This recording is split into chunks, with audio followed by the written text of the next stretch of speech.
Dear friends, आप देख रहे हैं एचएससी फिजिक्स नवंबर 2020 में जो रिपीटर एग्ज़ाम हुआ था उसका पेपर का पूरा सॉल्यूशन। तो चलिए स्टार्ट करते हैं। ये पेपर हुआ था 24/11/2020 को। आपका फिजिक्स, केमिस्ट्री, बायोलॉजी, मैथमेटिक्स जो भी ये पेपर हुए हैं आपके रिपीटर और मेन एग्ज़ाम के, उन सभी के सॉल्यूशंस आप वीडियो के डिस्क्रिप्शन बॉक्स में 12th क्लास की प्लेलिस्ट में जाकर देख सकते हैं।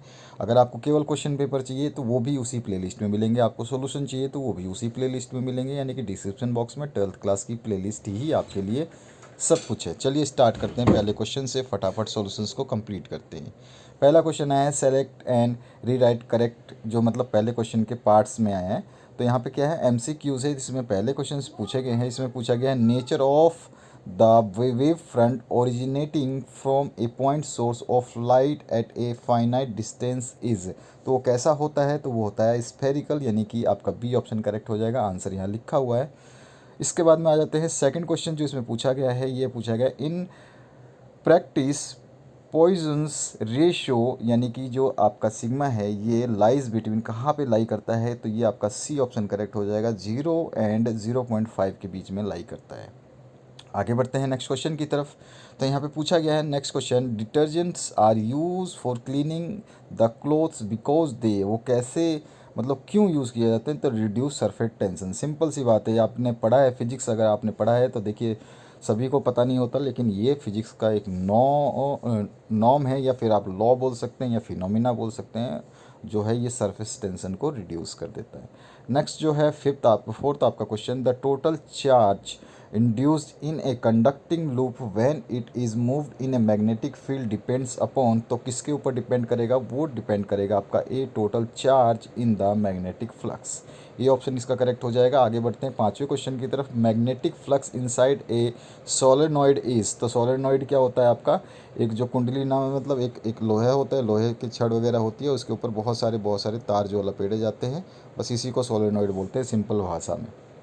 तो अभी हम बात करें इस क्वेश्चन के आंसर की, तो यहाँ पे क्या हो जाएगा, directly proportional to the current. यहाँ पे डी ऑप्शन जो है इसका करेक्ट हो जाएगा। आंसर यहाँ लिखा हुआ है। आगे बढ़ते हैं नेक्स्ट क्वेश्चन पे, two sources are called coherent sources if they produce waves of, कैसा, तो having a constant phase difference. ये ज़रूरी है जब वो कोहेरेंट हो। तो आगे बढ़ते हैं नेक्स्ट क्वेश्चन में। सेवन्थ क्वेश्चन जो पूछा गया, in n capacitors each of the capacity C are connecting in parallel across a source of EMF volt V volt, then the energy stored in the system of capacitor is. तो capacitor को बहुत ध्यान से पढ़ लेना। आगे अगर आप इलेक्ट्रॉनिक्स इलेक्ट्रिकल में जाना चाहते हैं तो कैपेसिटर बहुत ही इंपॉर्टेंट रोल प्ले करेगा आपके लिए, तो ये थोड़ा सा ध्यान रखना है आपको। तो इसकी जो वैल्यू हो जाती है वो आ जाएगी आपके पास में 1/2 NCV²।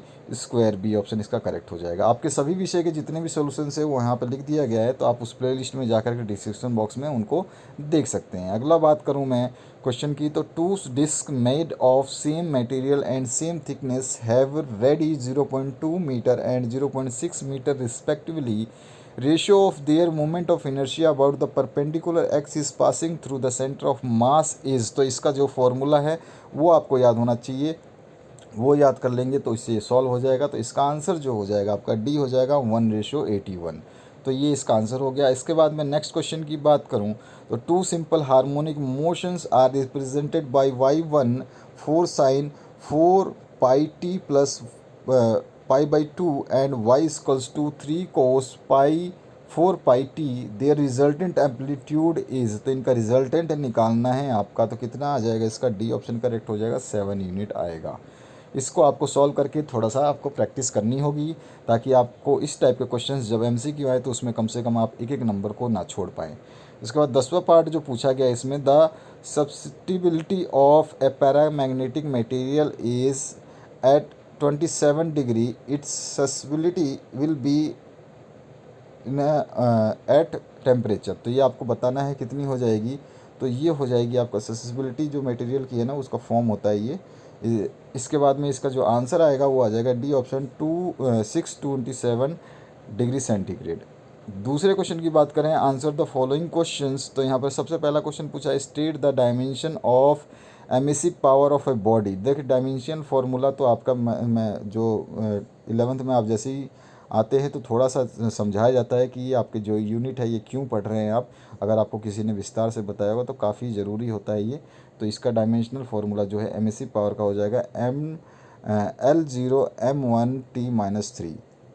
इसके बाद में नेक्स्ट जो क्वेश्चन है, write mathematical equation of Kirchhoff's law of voltage. Voltage Kirchhoff law जो आपको बताना है, तो इसका जो होता है summation of I R plus summation of E equals to 0, यानी कि आपका जो टोटल जो है लॉस क्या हो जाएगा 0।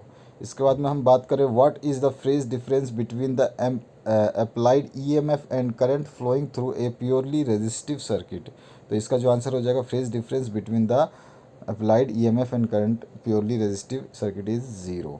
इसके बाद में what is the effect of intensity of incident light on maximum kinetic energy emitted photo electrons.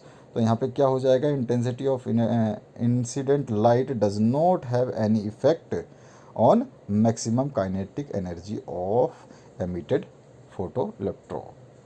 आगे बढ़ते हैं नेक्स्ट क्वेश्चन की तरफ। तो यहाँ पर जो आपका क्वेश्चन 5 नंबर पूछा गया है उसकी बात करें, if pentavalent impurity is added in pure silicon what type of semiconductor is formed। तो पेंटावेलेंट जो है, पेंटावेलेंट में किस टाइप का, एन टाइप का जो है सेमीकंडक्टर जो है बनेगा। नेक्स्ट क्वेश्चन है, state the formula of range for the line of site of propagation in terms of radius of the earth capital R and height small H at the antenna. तो इसका range जो है d equals to √2 RH होता है, ठीक है। इसके बाद में 7वें क्वेश्चन की बात करें, the equation of simple harmonic progressive wave is y equals to 5 sin π/2 100t-x where x and y are in metres and t in second. What is the period of the wave. तो wave इसकी जो period आएगी वो क्या आती है, आपको हमेशा फार्मूला इसका याद रखना होगा तो ही आप इसका सॉल्यूशन बता पाएंगे। तो इसका फार्मूला जो है आपका आ जाएगा,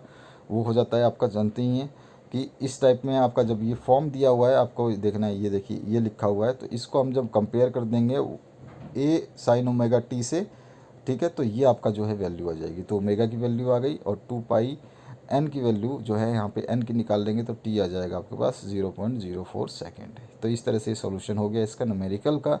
आगे बढ़ते हैं नेक्स्ट क्वेश्चन में। तो यहाँ पर है आपका, in an year column closed at one end the successive vibrating frequency are found to be 250 hertz, 350 hertz and 450 hertz। what is the fundamental frequency of air column।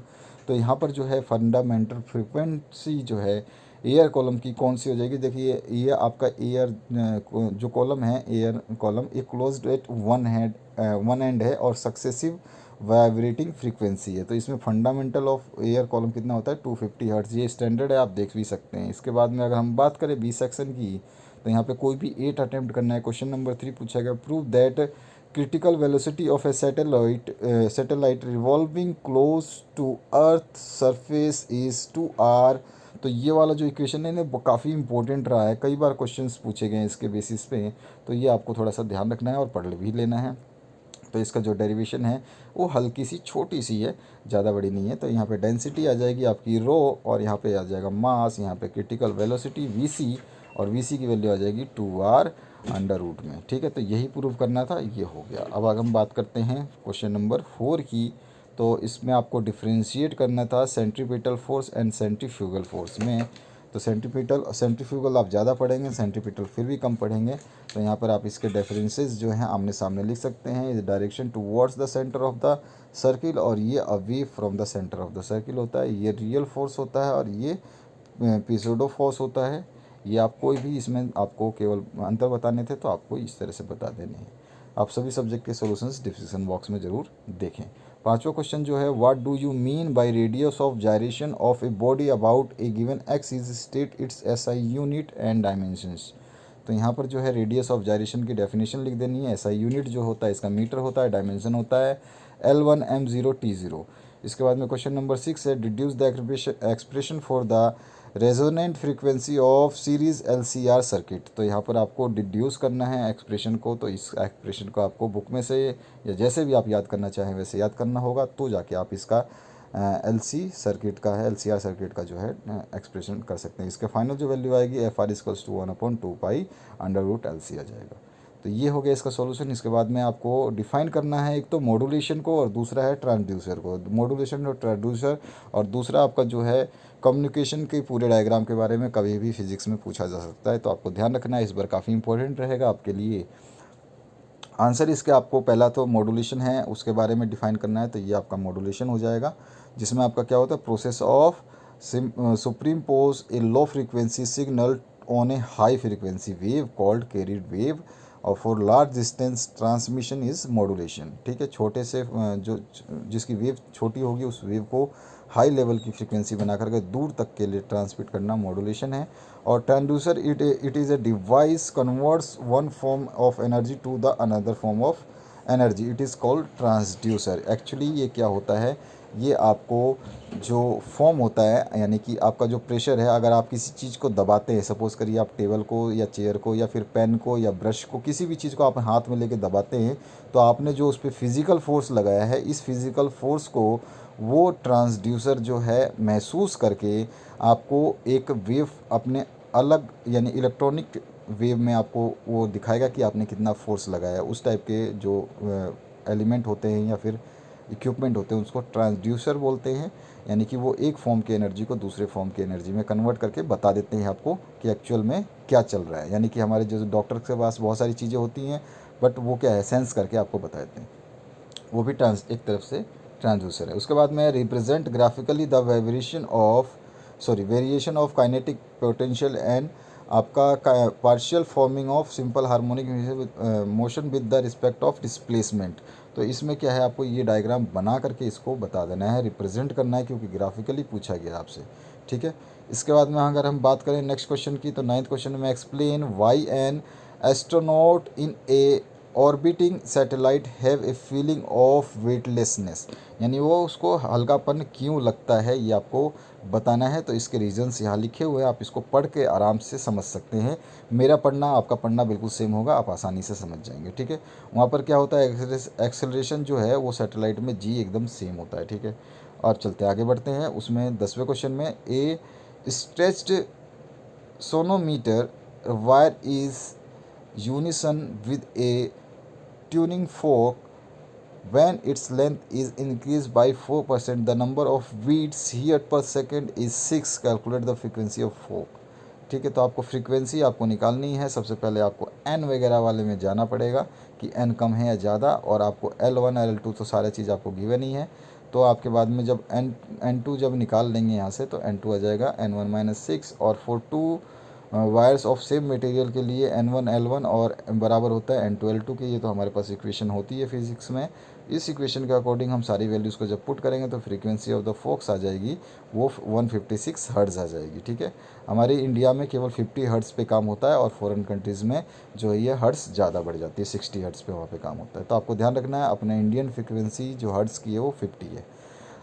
11 question है, eight 27 degree centigrade 16 gram यानी 16 gram of oxygen occupied 0.025 metre cube, calculate the pressure extended by it. Molar mass आपको oxygen की दे रखी है 32 ग्राम पर मोल, और universal gas constant जो है 8.4 जूल मोल केल्विन दे रखी है। यहाँ पे आपको मास दे रखा है, टेम्परेचर दे रखा है जिसको हम केल्विन में कन्वर्ट कर देंगे, वॉल्यूम आपको मीटर क्यूब में दे ही रखी है। ठीक है, और मास का सॉरी हाँ ठीक है, उसके बाद में आपका जो मेन है आपका वो कितना दे रखा है मोलर मास, तो ये आपका 32 सॉरी ये आपको जो हाँ ठीक सही है 32 ग्राम मोलर मास हो गया आपके पास में। इसके बाद में आपको जो निकालना क्या है वो पी निकालना है। ठीक है, और इसके अलावा आपको क्या गिवन है, और इस क्वेश्चन के हिसाब से क्या गिवन है आपको, तो यहाँ पर यूनिवर्सल गैस कांस्टेंट भी गिवन है 8.4, तो ये आर भी आपको गिवन है। तो हमें पता ही है फॉर्मूला P = nRT/V होता है। यहाँ से n हम जानते ही हैं, m upon small n upon capital M होता है। P की वैल्यू में हम सारी वैल्यूज़ रख देंगे तो 40400 न्यूटन पर मीटर स्क्वायर इसकी वैल्यू आ जाएगी। ठीक है दोस्तों, आगे बढ़ते हैं आपके 12वें क्वेश्चन में। 12वें क्वेश्चन में पूछा गया है, a biprism is placed at a distance of 5 centimetre from the left slit illuminated by sodium light of wavelength 5890 Armstrong. The width of the fringes obtained on a screen the placed at a distance of 75 centimeter from the biprism is 9.424 into 10 to the power minus 2 centimetre. Calculate the distance between the two coherent sources. ये आपको बताना है. तो यहाँ पे given जो जो चीज़ें हैं आपको सबसे पहले स्लिट की जो है बाइप्रिज्म डिस्टेंस दे रखी है. उसके बाद हमें लेमडा आपको एम कितना 5890 एम स्टोंग दे रखा है, जिसको हम कंप्लीट कर लेंगे एम स्टोंग को हटा करके सेंटीमीटर में. Distance of the screen from the biprism वो दे रखी है सेंटीमीटर में. और डब्लू जो है आपका मिल गया. ठीक है, डब्लू क्या है आपका, ये बाइप्रिज्म का जो है वो है डिस्टेंस कहाँ से कहाँ तक. उसके बाद में आपको जो है यहाँ पे डी इज़ द डिस्टेंस हम कहाँ से बाइप्रिज्म से, और distance of from the screen biprism screen से. तो यहाँ 5 + 75 दोनों को जोड़ करके 80 आ गया. और डब्लू होता है lambda D upon D. Lambda D की वैल्यू और डी की वैल्यू पुट कर देंगे तो ये आ जाएगा 0.05 सेंटीमीटर. इसके बाद में 13वां क्वेश्चन है. Current of 10 ampere in A primary of a transformer is reduced to 0 at uniform rate of 0.1 second if the coefficient of mutual inductance is 3H. what is the EMF of the secondary आपको बता देना है. तो change in the current हम del I निकाल लेंगे. वो कितना 0 होगा यानी कि 10 एम्पियर आ गया. टाइम डेल टी निकाल दिया हमारे पास जो गिवन है वहाँ पे 0.1 सेकेंड. म्यूचुअल इंडक्सेंट एम कितना हो जाता है 3H जो हमारे को गिवन है. उसके बाद में हमें इंड्यूस्ड ईएमएफ ई निकालना है. ई की हमें फॉर्मूला पता है तो इसकी वैल्यू आ जाएगी 300 वोल्ट. आगे बढ़ते हैं 14वें क्वेश्चन पे. Calculate the de Broglie wavelength of a proton accelerated from rest by a potential difference of 50 volt. Mass of photon दे रखा है हमको क्वेश्चन में, और ये यहाँ पे इसको लेकर के हम सॉल्व कर देने हैं. वोल्ट दे रखा है और मास ऑफ फोटोन दे रखा है. हमें लेमडा की वैल्यू निकालनी है. लेमडा की वैल्यू का फॉर्मूला देखिए, हमेशा फॉर्मूला ही मेन होता है. फॉर्मूला याद है तो सब कुछ याद है. तो हमारे पास जो लेमडा की वैल्यू निकालेंगे या तो आर्मस्ट्रांग में निकालिए या फिर सेंटीमीटर में निकालिए. तो आपके आर्मस्ट्रांग में अगर निकाल सकते हैं तो ठीक है, अगर सेंटीमीटर में आप निकाल सकते हैं तो भी ठीक है. दोनों आंसर आपके सही हो जाएंगे. तो यह आ जाएगा 0.0452 एम आर्मस्ट्रांग. सेक्शन सी की बात करें 15वां क्वेश्चन. यहाँ पे state and prove the principle of perpendicular axis theorem की बात हो गई है. तो परपेंडिकुलर एक्सिस थ्योरम के लिए यही डायग्राम हमेशा बनता है हर जगह पे.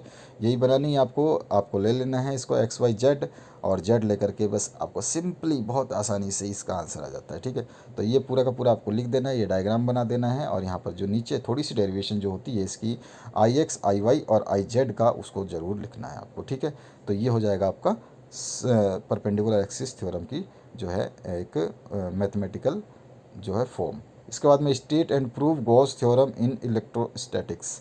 गॉस थ्योरम देखो जनरली तो बहुत कम पूछा जाता है, इस बार पूछ लिया तो बहुत अच्छी बात है, क्योंकि हर स्टूडेंट तैयार करता है इसको, इजी होता है इसलिए. तो गॉस थ्योरम ये आपका स्टेटमेंट है, इसकी जो इक्वेशन है वो लिख देनी है, इस तरह का डायग्राम बना देना है. प्रूफ के लिए जो स्टेटमेंट है वो आपको थोड़ा सा बताना है. और ये गॉस थ्योरम जो है ये काफ़ी अच्छी थ्योरम है और इसके ऊपर बहुत सारी चीज़ें डिपेंडेंट है. तो इस तरह से देखिए थ्योरम है, थ्योरम को तो आपको याद करना पड़ेगा. बेसिकली अगर आपको ऐसा डेरिवेशन में देखिए स्टेप बाय स्टेप चलेंगे तो सारी डेरिवेशन फिजिक्स की अच्छी हैं, हल्की हैं. जनरली क्या होता है, फिजिक्स पढ़ाने वाला आपके पास में अगर कोई सही है तो फिजिक्स से बेस्ट सब्जेक्ट, मतलब बोले हमारे बड़े बड़े साइंटिस्ट में से किसी एक विद्वान ने कहा कि जिसने साइंस नहीं पढ़ा उसने कुछ नहीं पढ़ा. यानी कि साइंस जो है अपने आप में मैथमेटिक्स को भी इंक्लूड करती है, बायोलॉजी को भी, केमिस्ट्री को भी और फिजिक्स को भी. यानी साइंस क्या है, अपने आप में पूरा का पूरा रहस्य है. तो कहते हैं लोग कि जो साइंस नहीं पढ़ते वो कुछ भी नहीं पढ़ते. तो ऐसा कहने की बात है, लेकिन मैं भी मानता हूँ इस बात को कि साइंस पे दुनिया टिकी है, आप भी जानते हैं. और अभी जिस हाथ में आप मोबाइल लेके इस वीडियो को देख रहे हैं वो भी साइंस एंड टेक्नोलॉजी की देन है. यानी कि साइंस जिसने पढ़ा है उसने बहुत ही आविष्कार किए हैं या फिर बहुत ही प्रगति की है. तो आप भी अच्छे से पढ़ें बढ़ें, यही हमारी आपके साथ में जो शुभकामनाएं हैं. तो इस तरह से आपको ये प्रूफ कर देना है गॉस थ्योरम को. आगे बढ़ते हैं 17वें क्वेश्चन पे. Explain with a neat circuit diagram how will you determine the unknown resistance by using a metre bridge का क्वेश्चन है ये. मीटर ब्रिज का सबसे पहले आपको डायग्राम बनाना है. इस तरह से मीटर ब्रिज का बनता है और इसमें जो स्केल होती है इस स्केल पे जो आपका लगा रहता है इसको हम सरकाते हैं इधर उधर, तो आपका मीटर ब्रिज जो है जो कैलकुलेट करता है. और इसके स्टेप्स जो है वो इस तरह से हैं. आपके लैब में अगर आपका जब स्कूल कॉलेज खुलेंगे तो आप देखेंगे कि आपके जो हैं ये मीटर ब्रिज का एक्सपेरिमेंट भी किया जाएगा, उसमें आपको सब कुछ समझा दिया जाएगा. तो ये हो गया आपका यहाँ पे सॉल्यूशन मीटर ब्रिज का. इसके बाद में हम बात करें 18वें क्वेश्चन की. Using the expression for the pressure extended bye A gas deduce the expression for. कौन कौन सा एक्सप्रेशन बनाना है, काइनेटिक एनर्जी ऑफ गैसेस, उसके बाद kinetic energy per unit volume of gas, और थर्ड आपको बताना है काइनेटिक एनर्जी पर मोल ऑफ गैस। तो प्रेशर एक्सटेंडेड बाई या एक्सर्टेड बाई गैस किससे होता है, वो होता है हमारे पास 1/3 N/V स्क्वायर जो आपका आ जाता है। तो यहाँ पे का N क्या है और M क्या है, V क्या है, ये सब हम बता देंगे और इसके बाद में ये लिख देंगे। और टोटल काइनेटिक एनर्जी जो होता है वो हमारे पास ये होती है, फॉर्मूला इसको लिख देंगे। फर्स्ट इसमें जो पूछा गया है हमारे को, ये डिड्यूस करने के बाद तीनों निकल जाएंगे। तो यहाँ पे काइनेटिक एनर्जी पूछी गई है, दूसरा kinetic per unit volume gas पूछा गया और पर मोल गैस पूछा गया। तो तीनों चीज़ें हमारे पास ऊपर वाली एक ही इक्वेशन से डिड्यूस होकर आ जाती है। तो ये हो गया आपका solution 18 number. 19 number, what is the interference of light, state the condition for the study interference pattern. देखिए इंटरफेरेंस ऑफ लाइट का डेफिनेशन है ना, B.Tech BE में भी पूछा जाता है, तो बहुत अच्छा क्वेश्चन है। और इंटरफेरेंस लाइट पे तो बहुत कुछ डिपेंड है। इसकी कंडीशंस क्या होती हैं ये आपको ज़रूर बताना है। तो इसके जो कंडीशंस हैं यहाँ लिखे गए हैं, आप इसको आराम से वीडियो को पॉज करके पढ़ ले, समझाइए, इससे कोई बातें नहीं है, बहुत सिंपल है। इंटरफेरेंस ऑफ लाइट बहुत ही सिंपल सब्जेक्ट है। 19वां और 20वां जब हम बात करें 20वें क्वेश्चन में, तो described construction and working of photo electric cell. इस बार जो रिपीटर के जो क्वेश्चंस आए थे वो काफ़ी इजी दिए गए हैं। अगर मेन क्वेश्चंस के अकॉर्डिंग बात करें तो इस तरह का आपको लाइट बता देना है, बना करके आप दिखा सकते हैं। ऐसा 3D बनाने की ज़रूरत नहीं, जैसा भी आप नॉर्मल बनाना चाहें। और उसके बाद में आप उसको फोटो इलेक्ट्रिक सेल के बारे में जो भी चीज़ें पूछी जाती हैं या बतानी चाहिए, और जो आपको वर्किंग है वो भी बतानी है। तो ये वर्किंग है, यहाँ पर आपको 2-3 स्टेप में जो है वर्किंग को क्लियर कर देना है। तो इस तरह से आपका ये वर्किंग का सोल्यूशन हो गया। इसके आगे अगर बात करूँ मैं क्वेश्चन नंबर 3 की, तो क्वेश्चन नंबर 21 की, तो यहाँ पर जो है आपका write a short note on transistor as a switch, transistor as a amplifier, transistor as a, बहुत कुछ पूछा जाता है, 3-4 तरह के हैं। आप स्विच की तरह पूछा गया तो स्विच वाला आपको बता देना है।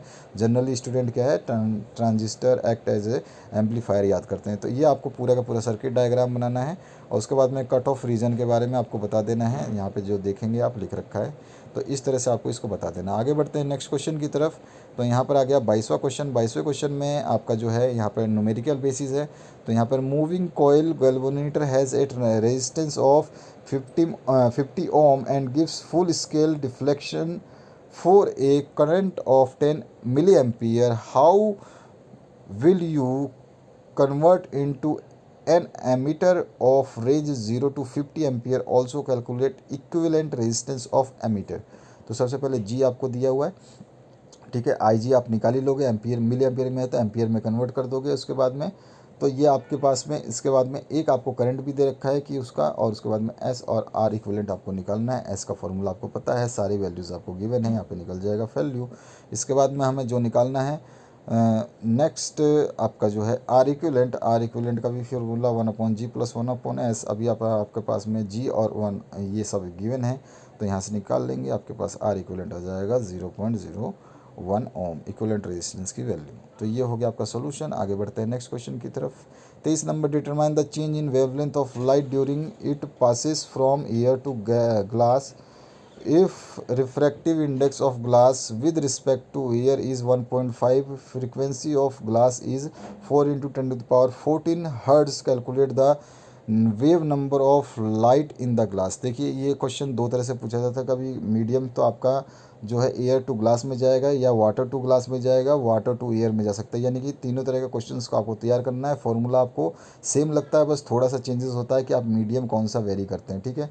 तो ये चीज़ आपको ध्यान रखनी है। उसके बाद में आपको फॉर्मूले में डालना होता है और फॉर्मूला डालने के बाद में आपको जो वैल्यू निकल जाएगी। तो इसकी आ जाएगी 2500 यानी 2500 एंगस्ट्रॉम, और इसकी जो आपकी जो नंबर ऑफ ग्लास कितना आ जाएगा 2 into 10 to the power 6 metre पर मीटर।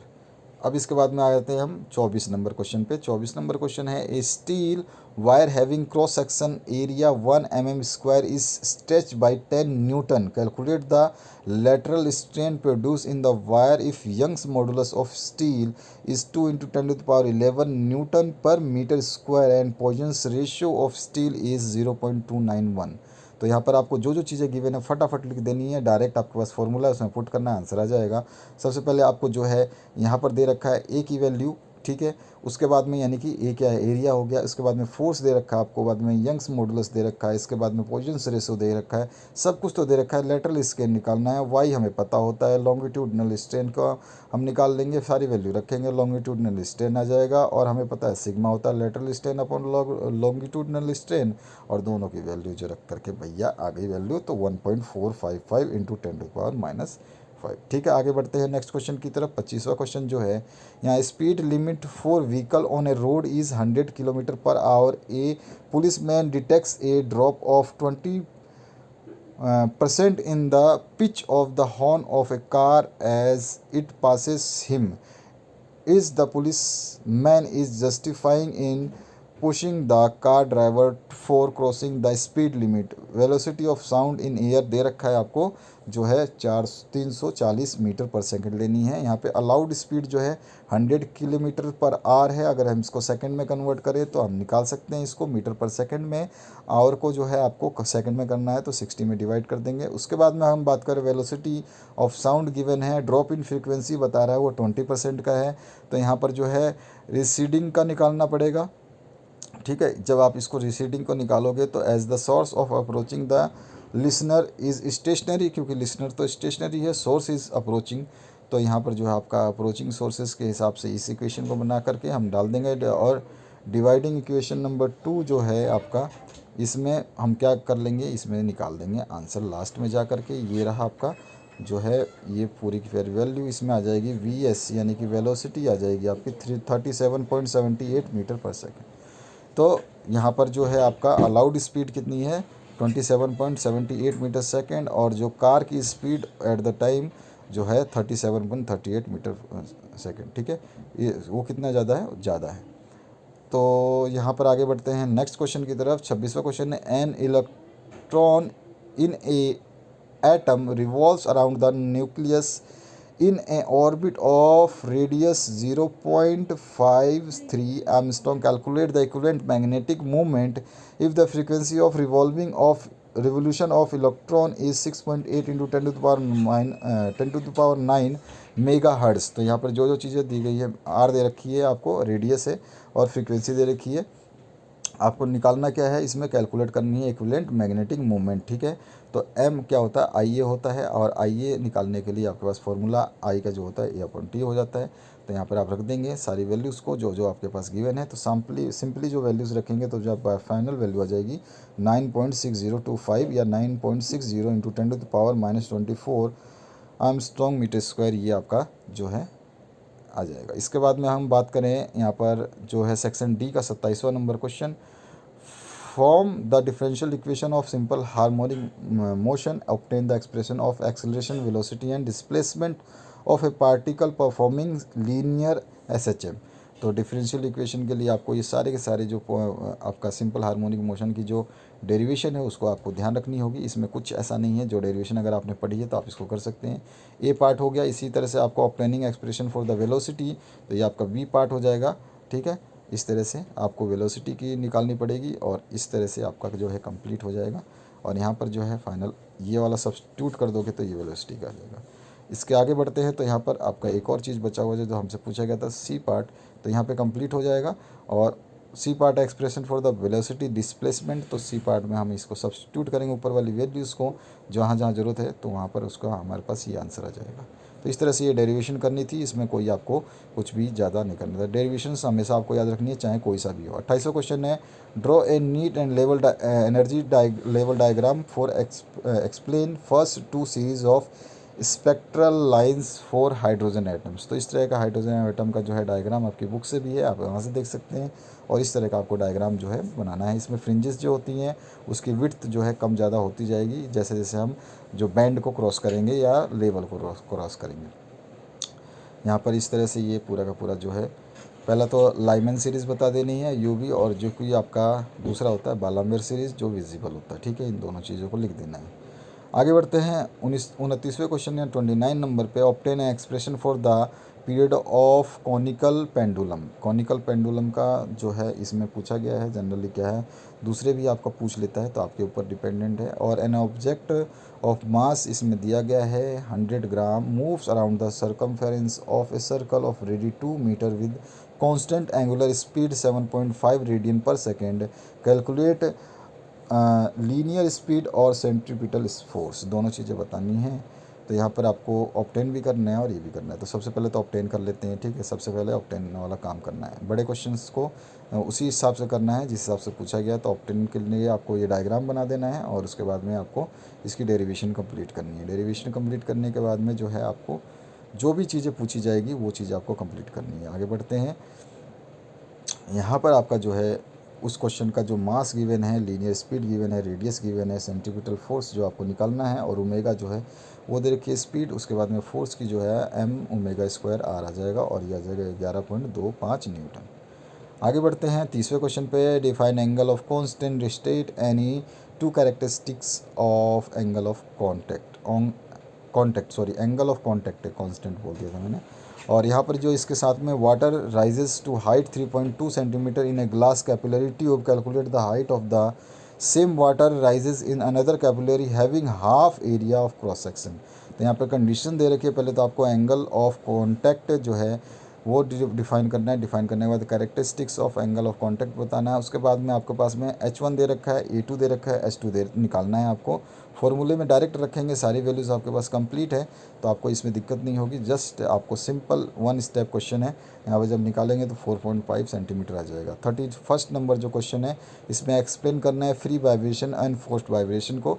दोनों की वाइब्रेशन की डेफिनेशन जो है आप बुक से भी रेफ़र कर सकते हैं और चाहें तो आप कैसे भी। और उसके बाद में आपको यहाँ पर इसी के साथ में एक न्यूमेरिकल दिया हुआ है, the length of A air column for fundamental mode is resonance tube is 16 centimeter, that for second resonance is 50.25 centimeter. Calculate the end correction and inner diameter of the tube। ये आपको करना है। तो यहाँ पे सबसे पहले फ्री एंड फोर्स वाइब्रेशन की डेफिनेशन आपको बतानी है। हमेशा एग्ज़ाम के लिए इंपॉर्टेंट है, आपको ज़रूर पढ़ना है और याद रखना है दोनों डेफिनेशंस को आने वाले एग्ज़ाम्स के लिए। और इसके बाद में जो आपको गिवन चीज़ें हैं उनको ध्यान रखना है। तो गिवन क्या क्या है आपको, L1 दिया हुआ है, L2 दिया हुआ है, E निकालना है, D निकालना है। E के फॉर्मूला आपको पता है, L2 माइनस 3L1/2 होता है। दोनों की वैल्यू रखेंगे, E की वैल्यू आ जाएगी। E की वैल्यू निकालने के बाद में D जो डायमीटर होता है वो D क्या होता है, E/0.3 होता है। तो E की वैल्यू हमने अभी भी निकाली थी, D की वैल्यू आ जाएगी 3.75 सेंटीमीटर। ईजी क्वेश्चंस थे सारे इस बार रिपीटर के।